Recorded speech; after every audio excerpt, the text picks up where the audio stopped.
خانوال میں ایک افسوسناک واقعہ پیش آیا۔ مدرسے کے ایک 8 سالہ بچے کے ساتھ مدرسے کے استاد اور ساتھیوں نے مل کر رات بھر زیادتی کی اور اگلی صبح نیم مردہ حالت میں اس کو اس کے گھر کے سامنے پھینک گئے۔ عمران میں تجھے ماروں گا، کس کو بھی نہیں بتانا۔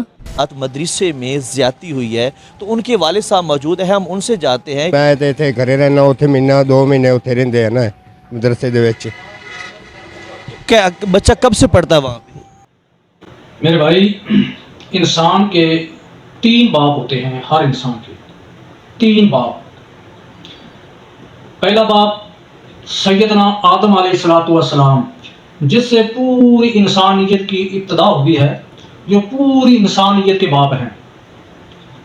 اور دوسرا انسان کا باپ جو انسان کو اس دنیا میں لے کر آتا ہے، انسان کے اس دنیا میں آنے کا سبب بنتا ہے، انسان کا جسمانی باپ جس کے ساتھ اس کی والدہ کا نکاح ہوتا ہے۔ اور انسان کا تیسرا باپ جس کو ہم روحانی باپ کہتے ہیں، وہ ہوتا ہے انسان کا استاد، جو انسان کو دنیا میں رہنے کا طریقہ اور سلیقہ بتاتا ہے اور دنیا میں رہنے کی تعلیم دیتا ہے، اس کو تعلیم و تربیت سے آراستہ کرتا ہے۔ وہ استاد چاہے مدرسے کا ہو، سکول کا ہو، کالج کا ہو، یونیورسٹی کا ہو، وہ روحانی باپ کا ہی درجہ رکھتا ہے۔ چاہے استاد کوئی ہنر سکھانے والا ہو، کسی مشینری کا ہنر، ورکشاپ کا ہنر، ٹیلرنگ کا ہنر، کوئی بھی ہنر سکھانے والا استاد جو ہوتا ہے وہ ایک روحانی باپ کا درجہ رکھتا ہے۔ لیکن یہ جو آپ نے ویڈیو کلپ دیکھا ہے، یہ قاری صاحب ہیں، حافظ قرآن ہیں، امام مسجد ہیں، بچوں کو قرآن کی تعلیم دیتے ہیں، اور جو ان کا کارنامہ ہے، جو ان کی حرکت ہے، اس حرکت کی وجہ سے پورے علماء، استاد، قاری حضرات سب کے سر شرم سے جھک گئے ہیں۔ اور اس طرح کی غلیظ حرکت ایک آدمی کرتا ہے، لیکن اس لسٹ میں تمام تر علماء آ جاتے ہیں۔ تمام علماء کے لیے، تمام اساتذہ کے لیے، تمام قاری اور قرآن کے لیے اس طرح کے لوگ ذلت، رسوائی، بربادی، بدنامی کا سبب بنتے ہیں۔ پھر اس طرح کے لوگوں کی وجہ سے مدارس بدنام ہوتے ہیں، مساجد بدنام ہوتی ہیں، دینی ادارے بدنام ہو جاتے ہیں کہ وہاں تو یہ کام ہوتے ہیں، بچوں کے ساتھ اس طرح کی حرکتیں کی جاتی ہیں۔ تو میرے بھائی، جو روحانی باپ ہے انسان کا، جس نے بچوں کو تعلیم سے آراستہ کرنا ہے،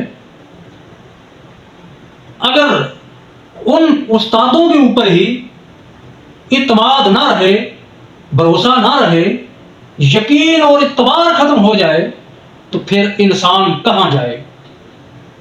یہ ایک استاد ہی تو ہے۔ والدین کے بعد استاد جو انسان کو راہ راست دکھاتا ہے، جو انسان کو تعلیم دیتا ہے، انسان کی تربیت کرتا ہے، انسان کو علم و ہنر سکھاتا ہے دنیا کی زندگی گزارنے کے لیے اور آخرت بہتر بنانے کے لیے۔ تو اگر استاد ہی ایسے نکل آئے، بچوں کے ساتھ درندگی کرنے والے، بچوں کے ساتھ زیادتیاں کرنے والے، بچوں کے ساتھ ریپ کرنے والے، تو پھر کون سی ایسی شخصیت ہے والدین کے بعد جس کے اوپر بھروسہ کیا جا سکتا ہے؟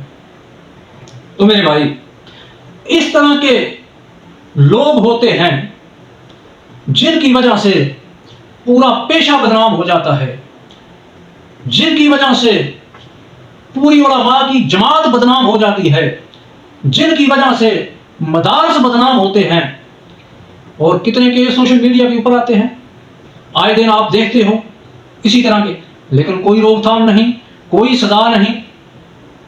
اگر ان کو کڑی سے کڑی سزا ملے، جس مدرسے کے اندر اس طرح کا فعل ہوتا ہے، اسی مدرسے کے باہر اگر تختہ دار پہ لٹکایا جائے، اسی طرح کے درندہ صفت لوگوں کو تو یہ اس طرح کے جرائم خود بخود ختم ہو جائے. اللہ رب العزت ہمارے بچوں کی ہماری بچیوں کی حفاظت فرمائے اور اسی طرح کے جو درندہ صفت لوگ ہیں ان کو ہدایت نصیب فرمائے. السلام علیکم.